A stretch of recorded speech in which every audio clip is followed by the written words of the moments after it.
You know, gentlemen, all this research is great, but ultimately it has to generate results. And I guess, Rob, I'd ask you, from a sales rep's perspective, how does Purina's ongoing investment in research generate results for your customer? Kevin, we host a series of VIPs for producers throughout the year down to the research farm. They're very valuable to us and the producers as well, as we host them down there. They get to see all this technology firsthand and all this research that we do firsthand at the research farm, hands-on, get out into our units, our new beef unit that Chad alluded to with all the remodeling that we've done down there, and really brings everything home. I mean, most of my producers say this is where it really brings things together, what you tell us out in the field. When we come to the research farm, we really see it and live it and breathe it down there. Well, let's talk to our producers. I mean, Ty, have you been to the research facility, I guess, first question. And secondly, why or how does the investment Purina makes in research matter to you?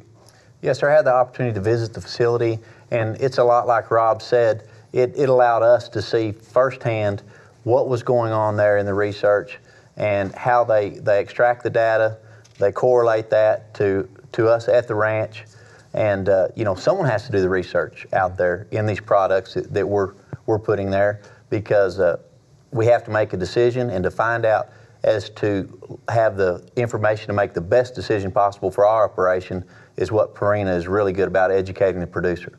And then, you know, all of us, whether you read it or whether you know firsthand, university funding, public funding, different things for research, those are getting smaller every day. Mm-hmm. And Purina, Land O'Lakes, the Purina Animal Nutrition, they are committed to, through this facility, it demonstrated to me that they're committed to the long-term industry and to my bottom line. So as a producer, that's very important. Toby, what's your take on this? Have you been to the research facility as well? Actually, I haven't had the privilege of being down there. My brother actually takes care of the recip cows, Tyler, and he went last winter and was very impressed with the facility. You know, and it means a lot. Like Ty said, you know, our research money is shrinking in our universities. Somebody has to do that. We don't want to be the guinea pigs. Margins are shrinking.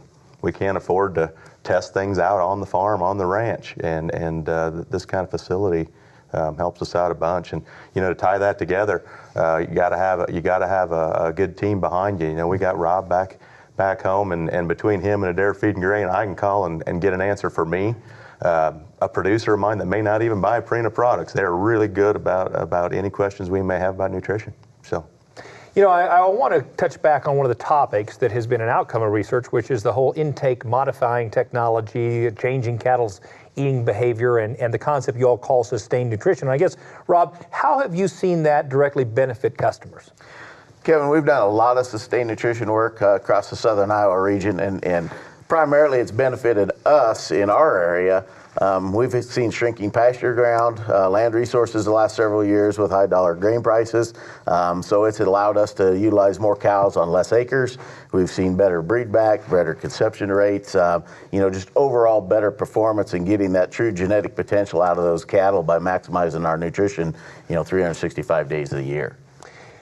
Maybe I'm missing something, but it seems like we're really talking about self-feeding, self-fed basis, whether you're in block or tub or what have you. And so maybe, Dr. Sanders, help me understand how this is different than other self-feeding technologies.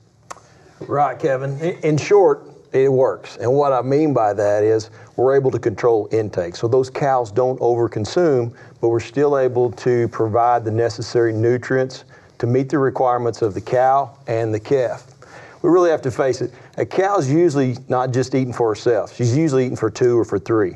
That calf in utero and herself, or that calf in utero, herself, and a calf by her side. Mm-hmm. Other things are changing too. Grass is always changing with quality and quantity. Her requirements are changing, whether she's in gestation or in lactation. And so we're trying to provide nutrients more precisely with IM technology. Very good. Thanks for your comments, gentlemen, and don't go away. We'll be right back with more on cattle nutrition right after this.